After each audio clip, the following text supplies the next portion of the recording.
राम राम दोस्तों, मैं आपकी प्यारी दुलारी चुगल किशोरी। कैसे हैं आप लोग? हम तो बिल्कुल ठीक है। और रोज की तरह आपकी चुगल किशोरी आपके सामने हाजिर है ढेर सारी ओरिजिनल चुगलियां लेकर। अनुपमा में वनराज की एंट्री हो गई है, जिसने आते ही अनुपमा की जिंदगी में कोहराम मचा दिया है। जबकि अनुज अनुपमा की यादों से निकल नहीं पा रहा है, तो वहीं ये रिश्ता क्या कहलाता है में अबीरा अपने ही परिवार के खिलाफ खड़ी होने वाली है और कोर्ट में अरमान के खिलाफ लड़ने वाली है। अब पहली बार ऐसा होगा कि अरमान और अबीरा कोर्ट में एक दूसरे के साथ भिड़ेंगे, लेकिन अभी से दादीसा ने तो अबीरा के नाम का मोर्चा खोल दिया है, क्योंकि वो दुश्मन के पाले से जो लड़ रही है। वहीं गुम में किसी के प्यार में पूजा को लेकर सवी और ईशान में युद्ध होने वाला है। अब सुरेखा जानबूझकर सवी और ईशान के बीच तिल्ली लगाने का काम करेगी। अब ये तो थी मोटा मोटी जानकारी, लेकिन पूरी जानकारी के लिए रोज की तरह आपको हमारा शो देखना होगा। तो चलिए बिना देरी के पहले अनुपमा के सेट पर चलते हैं और जानते हैं कि आज वहां पर क्या खास होगा।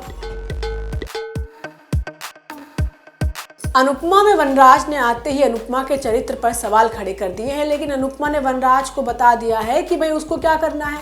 अब वो घूमे फिरे, नाचे गाए, कुछ भी करे, लेकिन उसको क्या। तो वहीं दूसरी तरफ अनुज को समझ नहीं आ रहा है कि वो अनुपमा की तरफ जाए या फिर छोटी और श्रुति के पास। लेकिन अब दीपू ने उसे समझा दिया है कि भैया मूव ऑन करने का टाइम आ गया है, सो आगे बढ़ जाओ।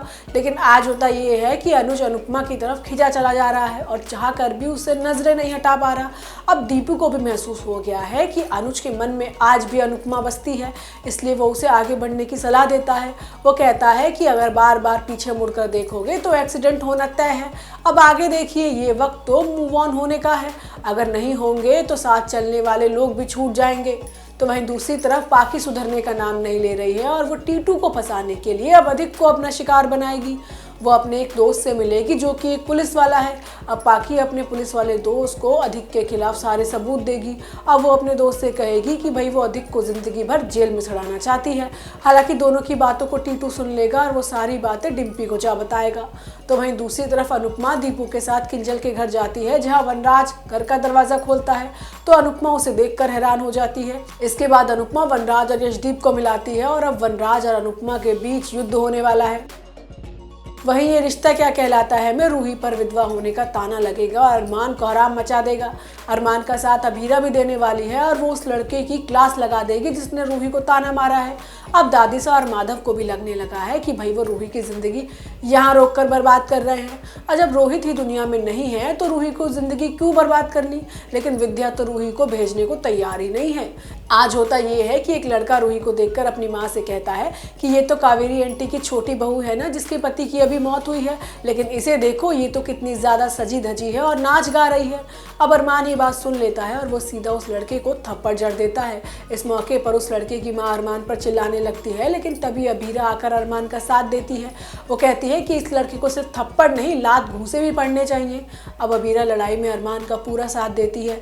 अबीरा कहती है कि ये कहीं का राजा है क्या? राजा नहीं है तो तुम लोग वही लोग हो जो परिवार वाले लोग कहते हैं कि भाई लड़कियों को इनकी वजह से रोक दो। तुम क्या सोचते हो रूही या फिर आज की लड़की सिर्फ रोती रहेगी? अब लड़की की लाइफ में कुछ हो जाए तो क्या वो रोते हुए बिता देगी? लेकिन आज की लड़की अपने लिए कुछ कर सकती है।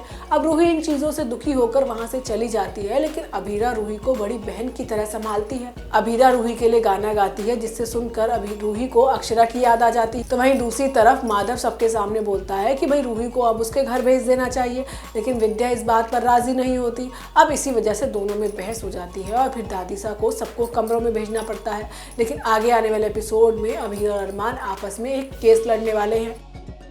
वहीं गुम है किसी के प्यार में ईशान और सभी कुत्ते बिल्ली की तरह लड़ रहे हैं और इस बात का फायदा सुरेखा उठाने वाली है। वो अब जानबूझकर सभी को परेशान कर रही है, क्योंकि ईशान ने भी अब सभी की साइड लेना बंद कर दिया है। अब सुरेखा सभी को फिर से फंसाने के लिए खेल खेलेगी ताकि वो कॉलेज न जा सके।